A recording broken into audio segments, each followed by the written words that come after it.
Okay, so the experiment that we've been working with has been this bifilar pendulum setup that Moana and Sarah were doing to represent their little activity course.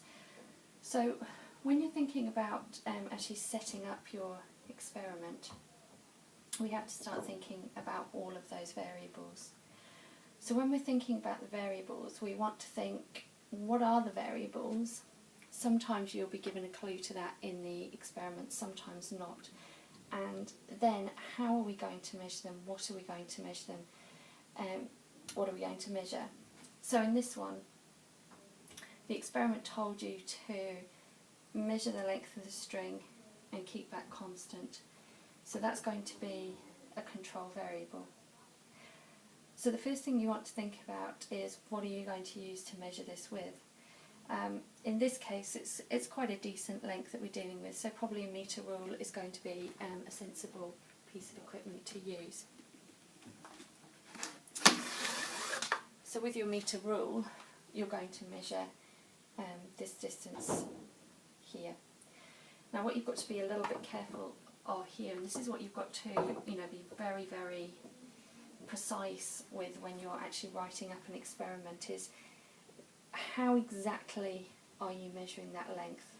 So here we've got this trapped inside a cork to help to keep it steady in the clamp stand. So when we think about this swinging, so we're going to get this swinging, it's going to be swinging around this point. So it's no good having measured your string from the knot or from the top of the piece of string if it's actually going to be swinging from this point here. So you want to make sure you're measuring from that point there. Again, all of the usual things, parallax error, zero error on your ruler.